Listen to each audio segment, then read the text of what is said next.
Hello, everyone. I'm Teresa Kavanaugh, City Councillor for Bay Ward, and we're here tonight to have a community meeting about a proposed development, and it's at 3055 Richmond Road. Now I have the applicant here who will discuss it. And Ferris, do you have slides, etc., with you? Yeah, I believe your assistant is going to load it up. Okay, all right, thanks. So I have Ferris. I should have practiced your name ahead of time. Ferris Elzabag. Elsabag, yeah, close, pretty good. Okay, Elzabag. Yeah. And you can introduce Samantha for us and tell us her role in this. Okay, but everyone, I want to thank you all for making the time to find out about this development, which is being proposed. Okay, I'll pass it on to Ferris. Can I ask one quick question? Is the discussion of the proposal the objective of the meeting, or is the objective of the meeting something else? It's to get information. That's what the objective of Purely and simply an information session. Correct. And it's for your opportunity to ask questions. Well, we'll do that at the very end. So okay, thank you very much. Presentation. And wait till we say it's time for questions, if that's okay. Okay, I shall do. Thank you. Okay, go ahead, Ferris. Sounds good. Thank you very much, Councillor. Really appreciate your time in organizing this meeting here today. So my name is Ferris Elsabag, representing the development company. The development company is called 3055 Richmond Holding Inc., and we own the property. I'm also here with Samantha from WSP, who's the planning company that's helping us bring this project forward. So tell you guys a little bit about myself. I've been in the construction industry in Ottawa here for over 12 years. We've done various infill projects across the city. I was raised here in Ottawa, grew up near the Bay Ward area, so not too far, having played football for 12 years in the community, been in the community very often. Yeah, we're here today mainly to get community support, to get some feedback as well, and to make sure that, within this process, we're kind of working in a collaborative effort to bring something that brings a win-win situation for everybody. So the anticipated construction start date is March 2024. So we've got a lot of time here to discuss the project and get a little bit of feedback and items. Sorry, Georgie, were you able to load up? Do you guys have something on your screen right now? I'll put it up right now, Ferris. I'm going to share the screen. Oh, perfect. Thank you so much. Wonderful. So yeah, the anticipated start date for the project is May 2024. Sorry, 1 second here.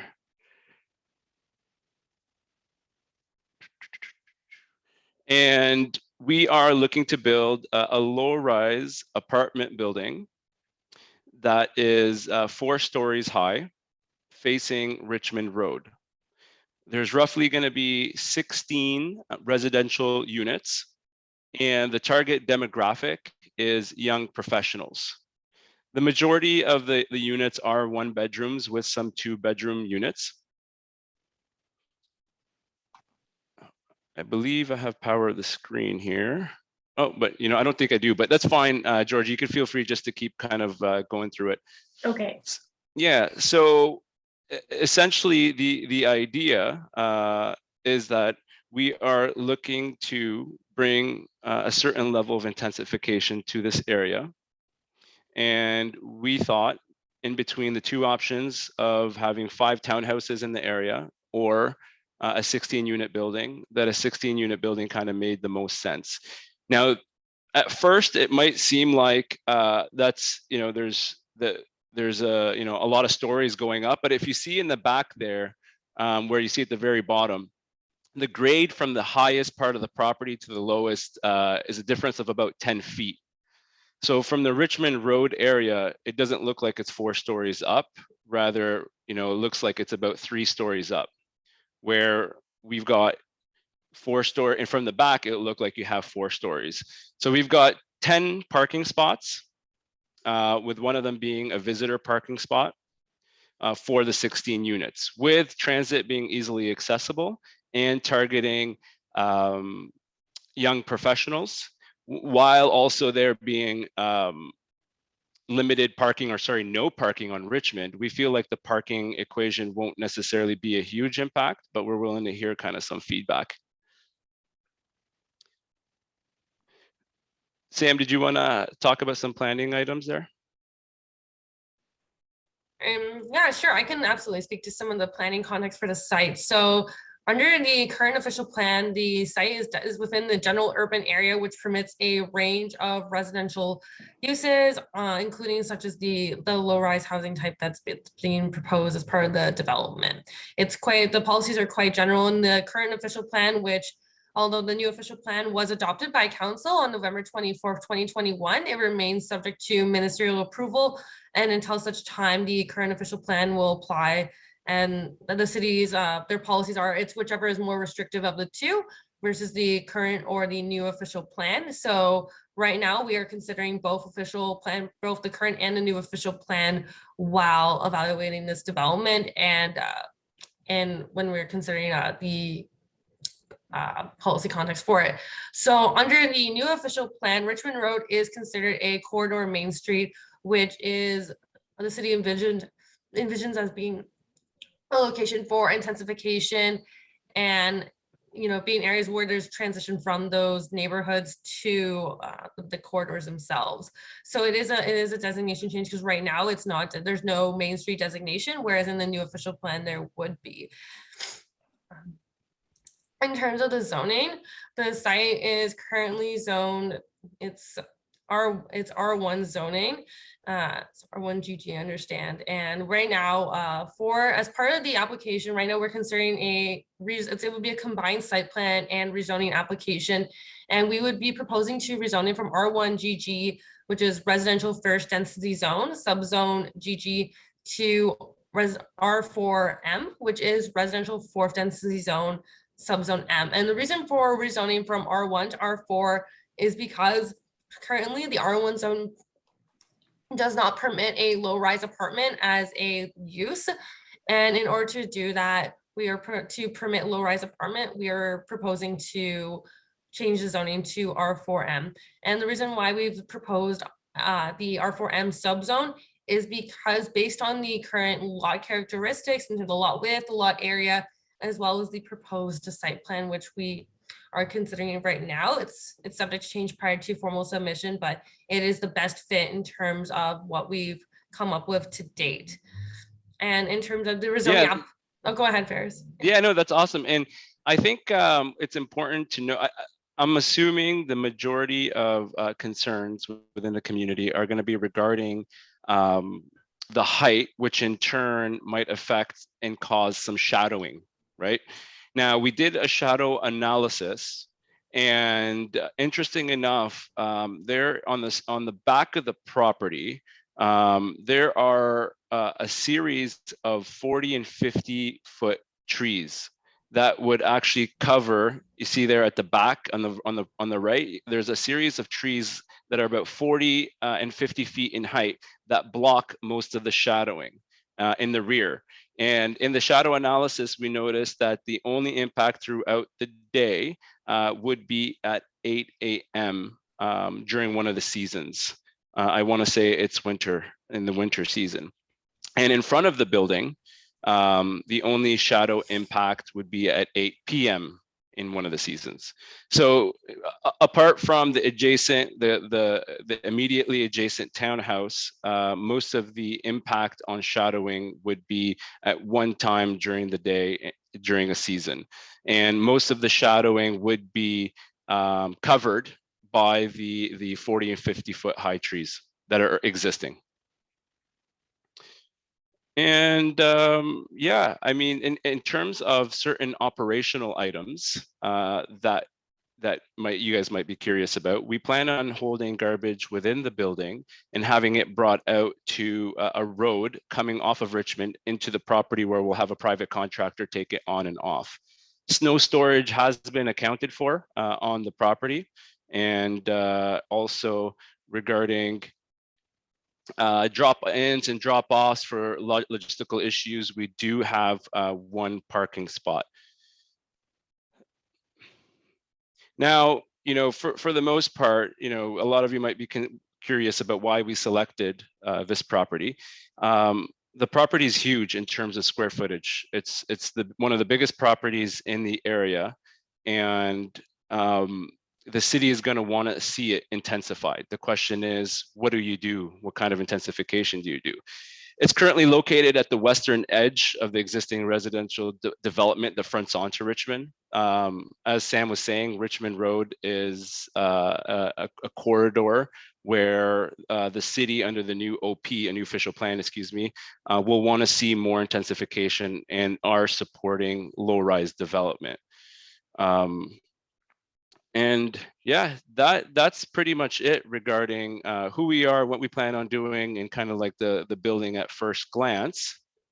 Councillor, before we opened it up, would you like us to discuss a few more items? Oh, sorry, you're on mute. Oh, thank you, Ferris. I think we can go to questions. I think it's important to know that this has to go through a process, and I think you need to understand that. Hold a second. Pardon me, I forgot my glass of water. That the way it works is that it goes to a planning committee because it's asking for a change of zoning. And if it wasn't understood, R1 means single family home. That's what's there right now.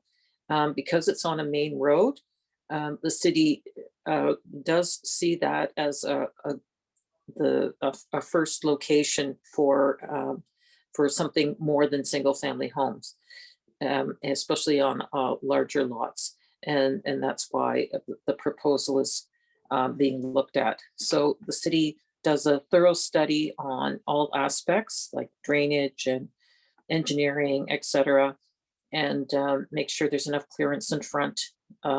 It should be noted that Richmond Road is targeted for being a complete street. That is already on the books, and that is something that is going to happen. So I just wanted to let you know that that means cycling and pedestrian infrastructure, because right now it's not very good. It is planned to be improved. So to make, especially because it's leading to transit stations. It's in walking distance of Bayshore, obviously is the closest one.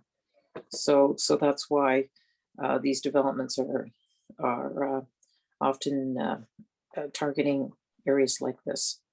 So I'll open it up to questions, and I neglected to do the land acknowledgement, but we are on unceded land of the Anishinaabe Algonquin Nation, and we honor and respect this land, which has been used for decades, or millennial, pardon me, by the original inhabitants of this land. So there's two ways you can do questions. You can do chat, or you can do raise your hand, and that's like raise your hand like this. I can see everybody on screen, or use the raise hand function with the little yellow hand or whatever color you choose. Okay, I think I see something in the chat, but I haven't looked if that's a question or not. That was me, Counselor. That's you. Yeah. Okay, I see a hand raised. It's helpful if you have your name so I can identify you. Is that Enio? Yes, it is. Okay. Yeah, go ahead. Yeah, so I guess first question, Faris, you said that you, I guess, were considering a 5-row townhouses, and you said that it didn't make sense. So why did the 16 units make more sense? Well, when we were doing an analysis regarding both projects, we uncovered a few more variables, such as part of, Richmond being a complete street, they're actually going to be expropriating a portion of the land back to the city for future road widening. So that and also in addition to, if you look at it from a density perspective, when you have a 16-unit building that's filled with young professionals, typically they live alone, or maybe with or they have a small young family, or maybe with another significant other. Now, when you have 5 townhouses, you've got a whole family in there. So you can imagine, a typical family might be 4 or 5 people, and I mean, times 5, it could essentially make up more people than the density of a small apartment building. But typically, to be completely transparent, with increased construction costs and the way construction is going, the only viable project on this property is at least a 4-story building. Like a 5 townhouse project wouldn't be viable from a business perspective. Right, but you knew obviously from the get-go that it was zoned for residential R1. Yeah, so the adjacent property is zoned R3. So with precedents already been set and being adjacent to that, the initial plan, to be honest with you, was 5 townhouses. But when, after acquiring the land and various other things that happened, it just doesn't make for a viable project. So although it is an R1 property, there is, the property next door, which is a higher density zoning. Yeah, R3 versus the R4, now that you're proposing increasing it further.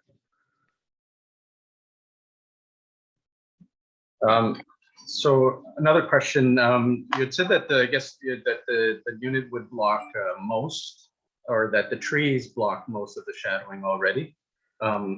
So obviously, if the trees were to ever fall, like we get occasionally, then the building would be blocking the property, right? Yeah, I guess in a hypothetical situation where like 10 or so trees fall, then yeah, that would be the case. Are the trees that are blocking them like evergreen trees, or are they trees that lose their leaves in the summer and then you'll have complete transparency? I'd have to follow up actually with a landscape architect on that one. That's a good question. The property itself has a very massive tree sort of out in the center. What's the plan for that? Well, any tree that would be encroaching on the footprint would be removed with the proper approvals from the city.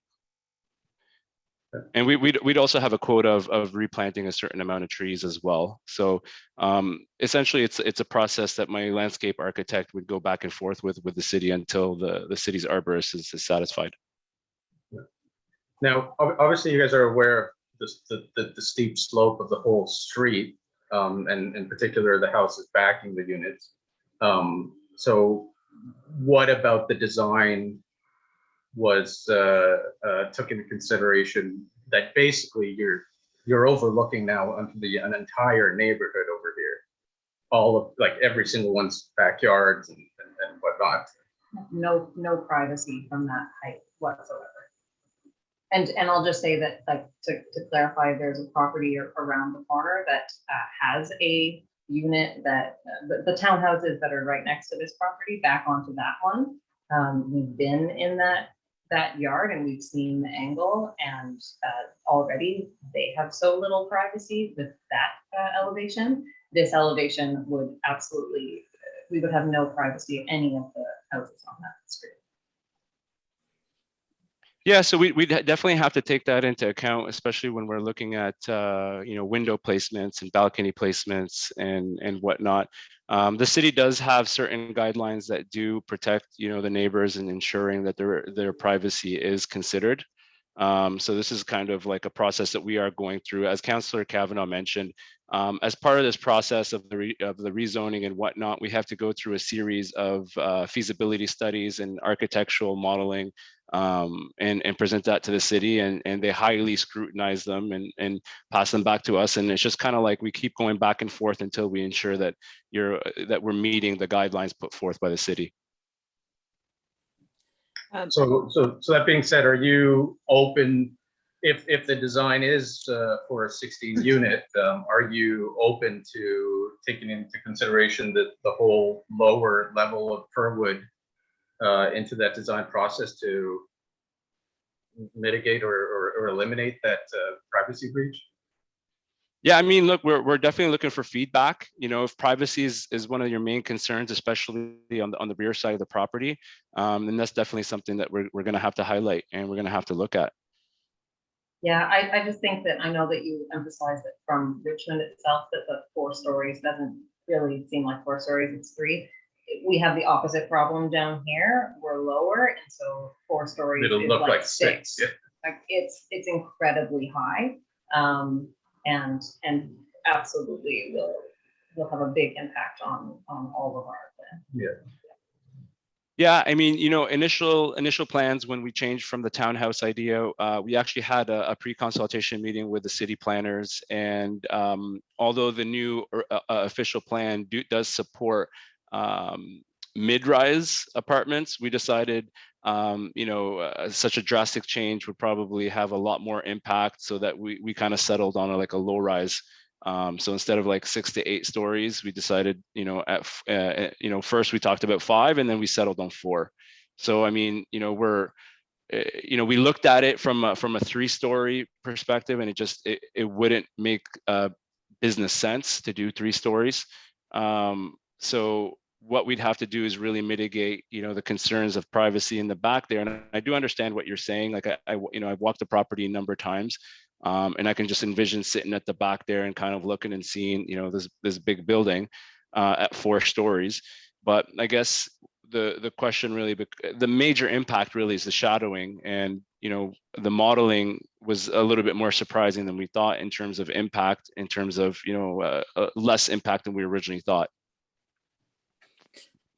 Okay, we'll go on to some other, if you have more questions, you can raise your hand again, but we'll move on if that's okay.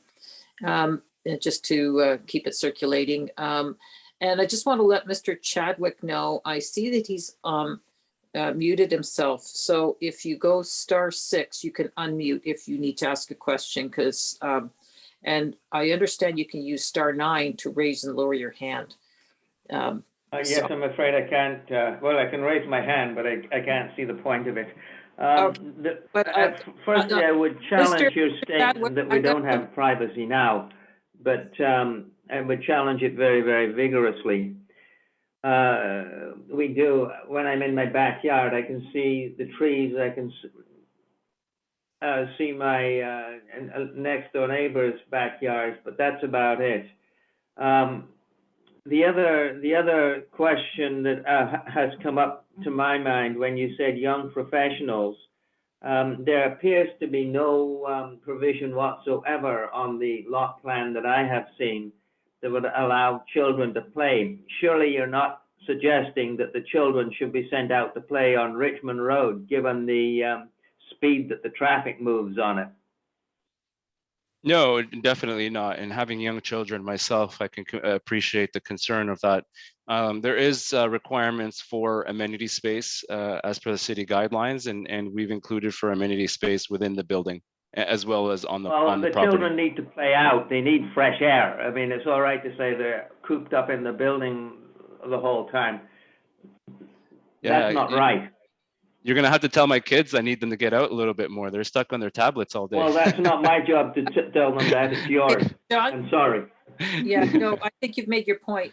We're going to keep circulating. Thank you. Okay, thank you. And we'll, because Darcy's had his hand up too, and we'll come back to you if you have a question later, if that's okay. Okay, thank you. Thank you. Darcy? Hello. Yeah, so thank you for the opportunity to comment. So we are also in the back of the building on Fieldwood Crescent.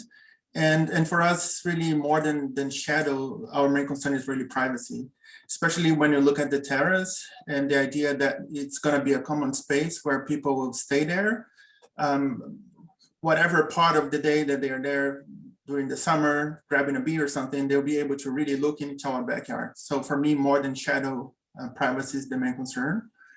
And then I also have a question about the number of parking spots. So you have 16 units projected and 10 parking spots. So if in the event that every single inhabitant has a car, where do you believe that the spillover will be in terms of parking? Yeah, well, typically, the way that works is the prospective tenants are going to rent the unit knowing they have parking or not. So, I would say that it would be a concern for the community if parking was allowed on Richmond, because then everybody's just going to park on Richmond. However, parking is not allowed on Richmond. So those that are living in the units know how many allotted parking space they have and they have not. And within the property, there just simply isn't room for, random parking spots. So, Right, so that would mean that they would possibly come and park in front of our houses. I know it's public parking. We don't have a monopoly on who can park in front of my house, but if you rent a unit knowing that there is no enough space for everyone, obviously they're gonna go not to Richmond, they'll come to Richmond and the street across Richmond.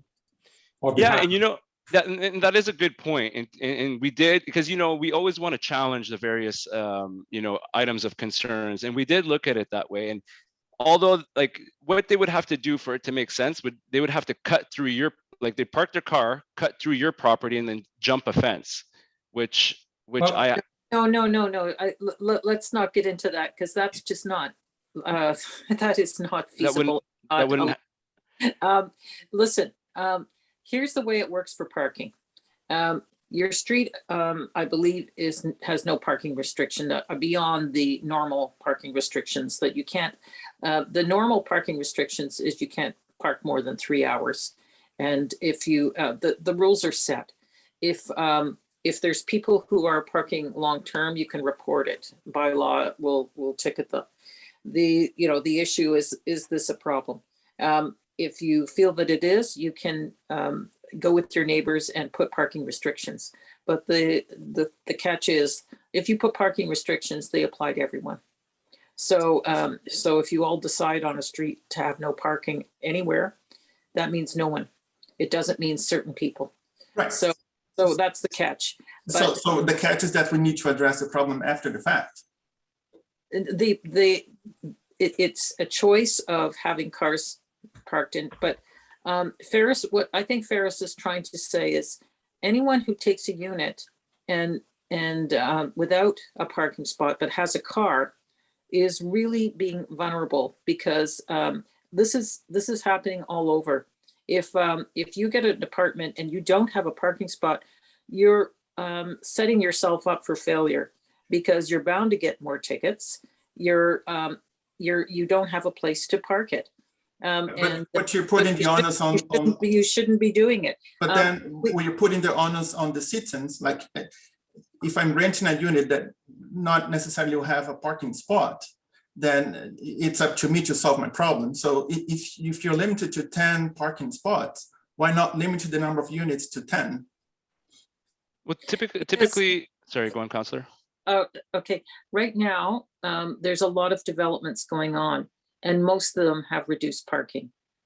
It's very common in the new developments that you take the unit and you will not have parking. You will have to live without a car. That is the onus is on you, that you're taking someplace. It's very common downtown, of course. There's lots of apartments that have no parking, and in other areas. But in many of the new developments, the parking has been reduced, and the city is not problematic with that, because they're trying to get people to use public transportation, and they see that as a way to encourage it. So my last question before then I let others have an opportunity is on the point of intensifying, density in the city. In this area. Right. And the whole idea that, Richmond is an area that the city is seen as a potential place to intensify density. There is also plans to build high-rise towers close to Bay Shore. So we already experienced the idea that, there's going to be more people in this area. So is there really a need at this point to increase, in addition to what is planned for the Bayshore area, the 2-3 towers that I've seen in the newspapers have this another 16 units here? The answer is that there'll be a lot of intensification throughout urban areas. And right now, the target from the official plan is that 60% of the growth of the city is within the urban boundaries. So it's a very ambitious goal. Only 40% would be new housing, like new suburbs. So, and it's been agreed that that's the best way to do it, that we should work within the infrastructure we have right now, because the further out we go, the more expensive our city becomes, because it means more roads and more infrastructure rather than using what's here. So it all adds up. There'll be all different ones. Frankly, smaller developments are less, are as welcome as larger ones. It's going to take many examples, and there'll be others as well. So it's happening all over. But so to say that we don't need this one because we've got two towers, the way the city looks at it is it's all additional, and they're encouraging it. I think other people wants to follow up, so we can. Yeah, thank you. We have other questions, but we can come up afterwards then. Sure. Thank you. I don't know which one of you is Darcy, but. Oh, I'm Darcy, and this is Axel, my partner. Okay, thank you. Emio? You're on mute. We're unmuted. Yeah.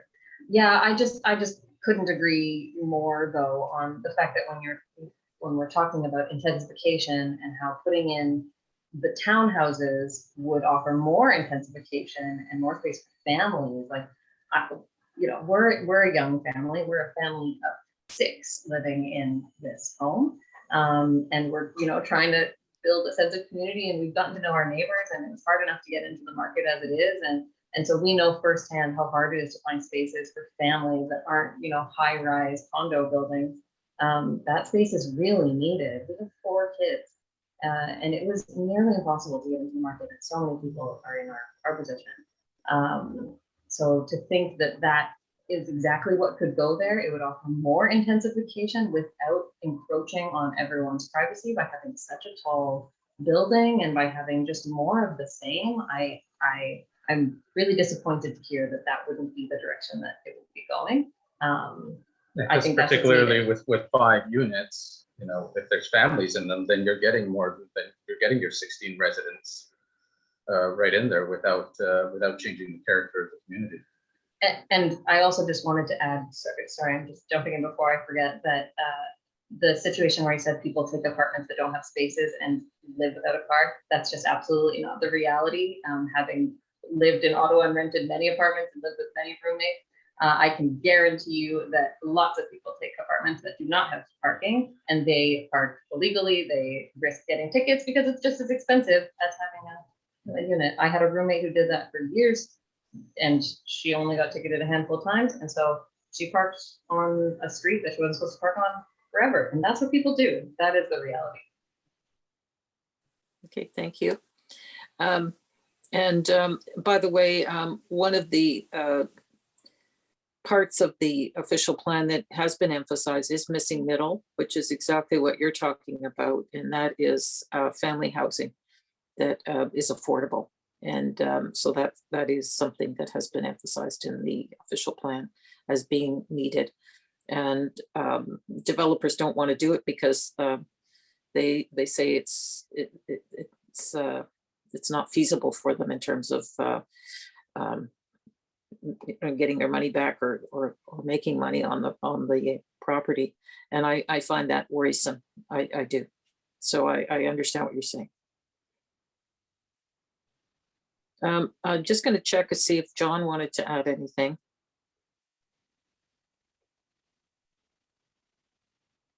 John? I've just been. You want to try again to unmute yourself? There you go. Okay, thank you. I'm unmuted for once. The question I'm going to ask, or the point I'm going to make, is that I think that your approach into your parking area, quite frankly, is absolutely terrible because it's a downward slope. It goes right down the back of one of my neighbor's fences and presumably turns at the adjacent to my property. I would expect that there would be headlights shone on my property, my neighbor's property at all hours of the night, particularly in the autumn, winter, spring months. Also, because it's a downslope, I would be very concerned about what happens in the inevitability of freezing rainstorms, to which Ottawa, as you know, is very, very vulnerable. I will raise the point. I don't know if you can talk to the issue or not. Yeah, regarding the lighting comment, we are working with an engineer right now to come up with a lighting plan that is satisfactory to the city. So, the city is going to ensure that we have sufficient lighting to ensure for safety and functionality. Regarding well, yes, but if you put lights in around the parking area, it's going to make it visually very noisy for the neighbors. And what I'm worried about is not the absence of light, but the oversupply of it. Right. Yeah. No, I can appreciate that concern. That's something that we're going to definitely have to discuss with our lighting engineer to ensure that that there's no major impact for the adjacent properties. Well, the other thing, of course, is that in the middle of winter, after a freezing rainstorm, somebody comes sliding down that slope. I'm going to suggest to you, it's only a matter of time until somebody comes crashing through the back fence, either into my property or my neighbor's property. And you have designed the problem into your proposal. The problem is there, and it's very easy to blame the driver for a problem that was designed into the road. Well, the one factor that does influence the design and kind of what's happening right now is that there's a 20-foot easement on the left side of the property. If you're facing the property on the left side, there's a 20-foot easement for a sanitary pipe running through down through the property. So you can't, dig underneath. You can't change the grade. It's just kind of how, the best that you can do is just pave over it and adjust the grade for maximum safety. That sounds like you're simply saying tough. Well, no, there's a sanitary pipe. Yeah, and I'm not denying the fact that there's a sanitary sewer there. I don't know, or there's an easement for that purpose. I don't know. What I am saying is, with the grade you've got, the design of the parking area means it's only a matter of time until there is an accident, and this accident is designed into your proposal. That's what I'm saying. Okay, and I appreciate that. I mean, we did consider underground parking, but as you can probably imagine, that would create more of an impact, at least during construction for the community, and the astronomical expenses that go with underground parking just wasn't viable for a project like this.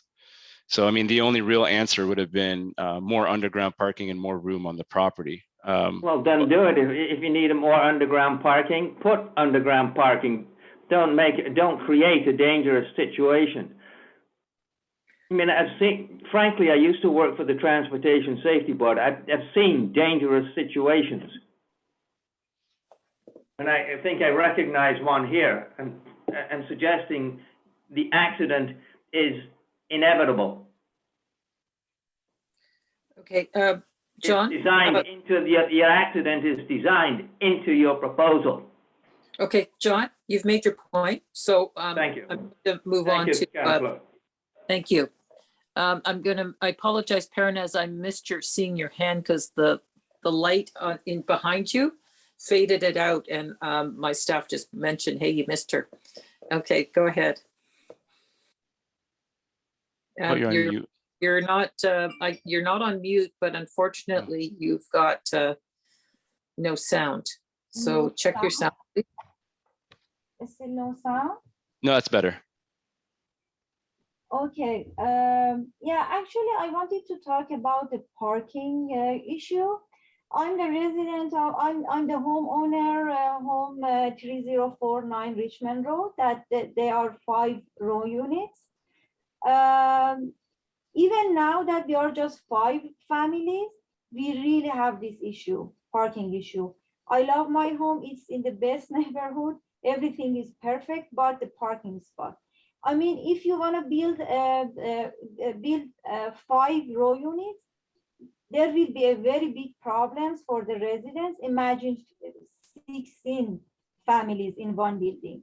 For sure, I know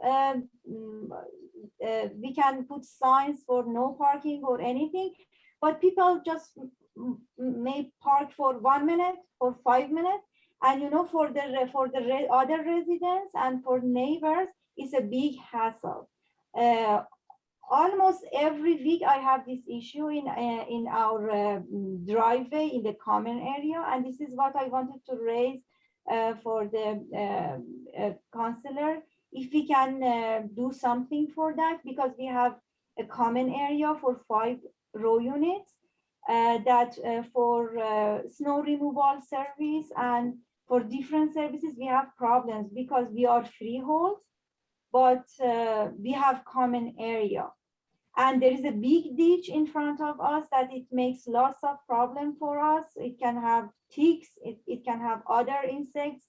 And I just, maybe it's not related to this discussion, Yeah, but I just wanted to raise it that if we want to be realistic, even 5 row units, they will have, there will be a big hassle for people who are gonna buy those units for parking. okay. Do you live in those units? Is that where you live? Yes, And I'm you don't, so 360. you're saying that if people have more than one car, they're having issues? Yes, yes, exactly. Okay. If my neighbors have a guest and the guest doesn't know that they shouldn't park in the common area, when I want to drive out of my garage, I will have a problem. Okay, so yeah, that's something, because it's private property, the city can't regulate that. In terms of the property itself, it's something that has to be worked out with the neighbors. But you've made your point that parking can be an issue. So thank you. Okay, so Ferris, if you can just, okay, I was just going to ask Ferris to go over what next steps are. You have another question, Anil? Yeah, sorry, I just wanted to get a sense from you, Councillor, this Richmond widening, just to wrap my head around this whole thing, because obviously Ferris has taken that into consideration. What kind of timeline are we looking at for, you said expropriation of land? What it is it's the right of way. The city holds a right of way on everyone's property. And for main corridors, they sometimes ask for more for future considerations. And it's a little bit misleading because sometimes it's interpreted, and I've heard this before, that they're going to widen the road. They are not widening the road. They are putting in cycle tracks and a larger sidewalk. It's already in the plans, and it's very misleading because people are assuming that they're talking about putting in extra lanes of traffic, which is not being planned. We've already had meetings. I don't know if you knew that, but we had meetings about the plans that are being done. It'll be in the next couple of years. It's just waiting under the cycle of funding, but it's been recognized that we need the road to be redone. So since they're redoing it, they're putting in cycle tracks, i.e. a separate lane for cycling and a separate lane for pedestrians. And then the road, because the road has to be redone anyway, so they're going to redo it so that it's more suitable for active transportation. That is what is happening. Right. And just I guess to understand, obviously we're at a pre-consultation stage. There's no application in place yet. Are you, Ferris, maybe or Councillor, are you able to walk us through what are the next steps? If there are objections from the community, where would we go to and so forth? Yeah, Okay. I mean, yeah, Go ahead. absolutely. Samantha, maybe you can step into this one since you're leading the charge on that. Oh, you're on mute. Sorry, There you go. absolutely, Anio. So in terms of next steps, so what we're going to do is we're going to take all this great feedback that we've received from the community tonight, and we're going to continue to refine the design and, you know, definitely taking considerations like privacy and shadowing and seeing like how we can improve the design to respond to those concerns. And after we've refined the design, we're going to be, you know, recruiting our other consultants who will put together a submission. So we will be submitting a zoning bylaw amendment to propose a revision to the zoning and then a site plan control application. So the rezoning will look at the proposed low-rise apartment use. The site plan control application is regarding the site design, everything we've talked about in terms of parking location, driveway, setbacks, etc. And then so once we refine design, pull together our application, we'll submit that to the city, add those applications. And then so there is opportunity though, so the site plan control application and the rezoning application are subject to public consultation. You will be able to submit comments. The city will post a sign on the property. You'll see one of those big City of Ottawa signs, and then there's going to be a city contact. You'll be able to provide all your concerns to directly. And then what will happen is that if you want to interject, Councillor, please go ahead. Oh, sorry. No, I was clearing my throat. Oh, sorry. Okay. Of course. And so what will happen then is the city and they're going to circulate the applications to the public as well as all the technical agencies. So that will include the Conservation Authority, the Transportation Planning Department, you know, they'll send it to the fire department, everyone there. And then we'll get those comments, and then it's a iterative process in terms of refining the design. But in terms of the zoning bylaw amendments, so it will, as Councillor Kavanaugh mentioned, it will go to planning committee, and that is, so planning staff will make a recommendation as to whether to approve or refuse the application. And that zoning bylaw amendment, once the notice of decision is issued after it goes to planning committee, it goes to council, and they can choose whether to approve or deny it. And then there is an opportunity to appeal the zoning bylaw amendment. So there's a 20-day period after council makes its decision where anyone can make you can appeal it, but you are required to have spoken at the statutory public meeting. And so the statutory public meeting is the planning committee meeting in the case of the zoning bylaw amendment. And in order to be notified of that, you're able to contact the city file lead. You're able to say, hey, this is coming up, because typically there isn't like a sign posted that will let you know. But I believe if you're in a certain radius of the property or yeah, they do put that information on the sign. So at this point, like, this meeting is not required in the process. When I have someone come to my office to say that they're looking to build something, I ask them to meet publicly with those who are touched upon. And that's why I'm having this meeting. It is the only required meeting is actually planning committee, and it's a public meeting, and delegates can go there. That is, residents like yourself can go to the meeting. You have to register in advance, or you could submit comments. Most people submit comments. They send it to the planner. Unfortunately, we couldn't get the planner here tonight. Usually we invite the planner, but they're so busy that it's hard for them to come to all the meetings. But the way it works is they post it on the board, and they have the planner's name, and they say, send us your comments. And it's also posted on the website. We post it as well on our newsletter, so and share it so that people know to make comments. And that's what we do. We understand, the planner's name is Laurel McCrate, but we're just waiting for details on when she'll be available. And sorry, just for Ferris, one more. I just want to check in. So is it that the 5-unit townhouse, is that just 100% off the table for you? I would say so at this point, yes.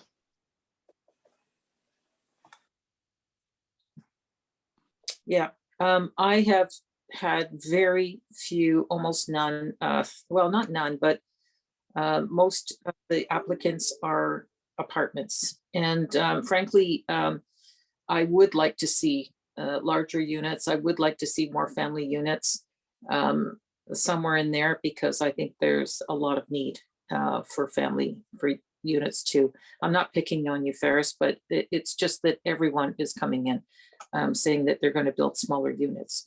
And frankly, I think that there needs to be places for families as well. And land is really expensive. That's one of the issues. So building rental for family would probably mean very high rents, because it's so expensive to do it. So that's where it is. That's sort of the economics of why it's not happening. The units that were built in the past, it was more economical to do that, and the market was there. But the kind of rents that they would have to ask for, because you pay a very high price for the land, makes it less feasible. And frankly, we just have a shortage of everything in terms of housing. And if more units are good, but I am concerned that most of the units that are being built are smaller. But it'll fill a need. There's no doubt there's people that want that, but that's been pretty much a lot of the. And sorry, just wondering as well, if the zoning change doesn't go through, you can't build that. What does the corporation have in mind in that scenario? I mean, I guess we're going to have to visit that when we get there. It's hard to say at this point. And you could probably imagine this is going to be a long process. Like, construction isn't going to happen next year. Approvals won't happen until, probably late next year. And there's a whole process to kind of go through. But based on initial conversations with the city, and based on, the adjacent property being R3, we did get support that the rezoning, could be something that the city would support. Yeah, the city gives off vibes very quickly. They don't usually let projects continue if they think it's going to be hopeless. It will be not supported. So the planning committee is 12 councillors. I'm not one of them, by the way, and they vote on it. But people get to come and give their opinions, and like I said, you can give submissions, or you can just give submissions directly to the planner when they ask for it during the consultation phase of, and they formulate all the opinions, because often most people have the same concerns. Many of you have said the same concerns, and they get put into the report saying many people have said this, many people have said that. So that's how you can read old reports from other developments, and you'll see a similarity, because this is happening across the city. And like I said, the city knows it needs to have more units everywhere. The fact that it's near transit makes it likely that they will accept the fact that there is less parking. And I've got high rises where there's only like 40 to 50% parking. So yeah. Oh, I'm sorry, Darcy, you had your hand up? Yeah, so I wasn't quite sure I understood the argument, Councillor, about the larger versus smaller units for families and the increased prices in rent if it's a large unit for a family. So can you maybe elaborate on that? Like, what would be your preference then? My preference? Yeah. My preference would be to see more the units everywhere.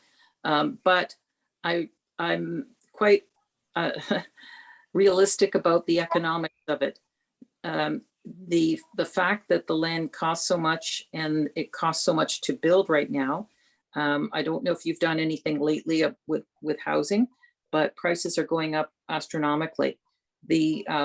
So if you put that in, it costs more to build, it costs more to buy the land, to make back the money, because they're obviously doing it to make a profit. Right.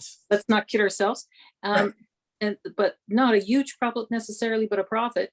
But It's then, going to mean the rent is higher. right, so we're, we are pressing out the large families that cannot afford, buying a house and let alone paying the right-hand rent for a large unit, right? So 16 units, 1 bedroom, 2 bedrooms max. This is not really targeting families, right? It isn't. It was never, I don't think that he made it very clear. Right. I'm not sorry to speak for you, Ferris, but he said young professionals. He was talking about 1 and 2 people. This is not family housing. Excuse me, I raised hand earlier than. Can I Yeah. get that? Yes, Farron? Yeah, Fairness? I agree with you that the housing price has been going so high. But the problem is that when you want to build new units, it's not just the price. People that they want to live there, or people who are already the residents of the, living in the neighborhood, they want standard of living. They want to, whenever they want to go back home and park in their parking spot, they shouldn't be worried that someone parked there for 5 minutes, for 2 minutes, or by mistake. They don't know that they shouldn't park there because we have lack of parking spots. That's why I'm saying that, especially for people who are already in the neighborhood, it will make a hassle. I'm just. Let's be clear. Parking on the street does not belong to the house. Parking on the street is public parking too. That there's regulations for it, and regulations can be worked out. So just so you're just to make that clear, because it's a bit misleading. Yes, as I told you, I gave a real example to you that we are just 5 row units, but sometimes when I want to go out of home, Right. when I want to drive out of my garage, I see that one of my neighbors has a guest that they didn't know that they shouldn't park there, and they park there. And I have this issue that sometimes it's maybe just once per week, or I don't know, once a month that this happens to me, but it's really a big issue. I mean, when it happens frequently. And that's a separate issue because you are a private property. If you can't compare that to street parking. Street parking is a different, is run by the city. Not what's happening to you. I'm sorry to hear about that, but that's something you got to work out with on the property.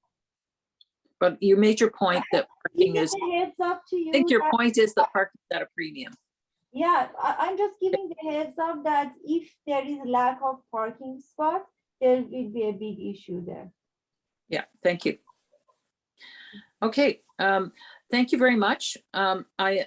If you have any further questions, you can send them to us, and we'll forward them to Ferris and make sure he gets them, and Samantha.